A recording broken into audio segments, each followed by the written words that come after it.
देखिए, मैंने जो इसमें सबसे महत्वपूर्ण बात होती है, मैं सबको ये कहता हूँ कि शायद हम आसानी से ये परीक्षा पास हो सके या एमबीबीएस भी बहुत आसानी से पास हो सके, क्योंकि उस समय हमारे पास इंटरनेट नहीं थे, सोशल मीडिया नहीं था। क्योंकि आज का सबसे बड़ा समस्या है कि plethora of choice, human brain जो होता है उसकी एक कैपेसिटी होती है। अगर आपको मैं 2 चॉइस दूंगा, 3 चॉइस दूंगा, तब तक आप उसको अच्छे से कॉम्प्रहेंड कर सकते हैं, अच्छे से समझ के उस पर कुछ निर्णय ले सकते हैं। लेकिन जैसे ही मैं आपको चॉइस 4 या 5 कर दूंगा, आपकी निर्णय क्षमता एकदम आधे से कम हो जाती है। तो ये आज की सबसे बड़ी समस्या यही हो गई है कि सब जगह इतने आपके पास विकल्प लोगों के सामने डाल दिए जा रहे हैं कि जो हमारे युवा है वो बहुत बुरी तरह से कंफ्यूज हो जाते हैं। और कोई एक यूट्यूबर बोलता है आके कि भाई ये पुस्तक पढ़ना चाहिए, वो उसको पढ़ने लगते हैं। फिर दूसरा कोई बताता है कि तुमने वो नहीं पढ़ा, तुमने ये नहीं किया, और आप इस तरह से हर तरफ भागा दौड़ी में ही आपकी सारी एनर्जी खर्च हो जाती है। और वास्तविक कोर फोकस होकर जो पढ़ाई करनी आवश्यक है वो शायद आप नहीं कर पा रहे हैं।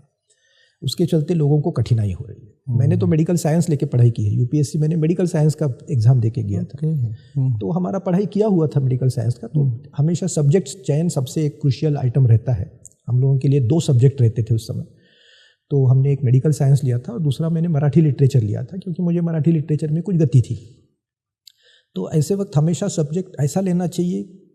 केवल सब विषय का चयन इसलिए नहीं हो सकता है कि पिछले साल इस विषय में 10 लोग पास हो गए थे, या किसी ने कह दिया कि वो उनका बच्चा बहुत अच्छा ज्योग्राफी में कर लिया इसलिए हम ज्योग्राफी लेंगे। ऐसे नहीं होता है।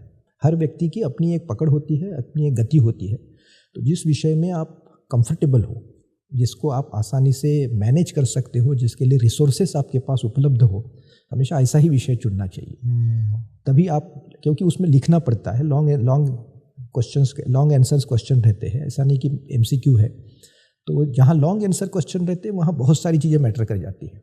आपको 250 शब्दों में आपको आंसर लिखना है, तो आपको 250 शब्दों में जो प्रश्नकर्ता प्रश्न पूछ रहा है, वो जो चाहता है वो बिंदु अगर उसमें नहीं आते हैं तो उसका कोई उपयोग नहीं है। और ये तभी होगा जब आपको विषय की पूरी पकड़ होगी। अगर आपका टोटली नया विषय होगा तो अनलेस कि आपकी इतनी इंटेलेक्चुअल कैपेसिटी है कि आप उसको ग्रास्प करके पूरी कर सके तो बहुत अच्छी बात है।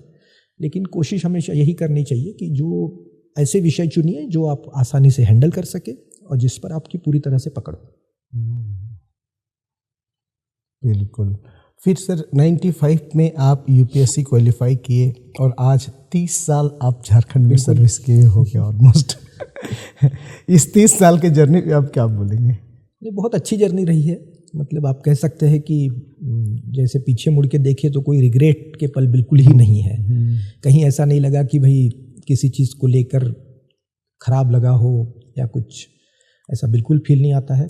जहाँ भी काम मिला, अपना काम अपनी साफ नीयत से, अपनी ईमानदारी से करते गए। जितनी कुव्वत थी उस हिसाब से काम करते गए। हो सकता है कुछ कमी बेशी तो रह ही सकता है, कुछ कमी रह गई हो कहीं, लेकिन कभी नीयत में कभी गड़बड़ नहीं होने दी। तो उसी के चलते आज बड़े आसानी से और सुकून से अपनी नौकरी कर रहे हैं।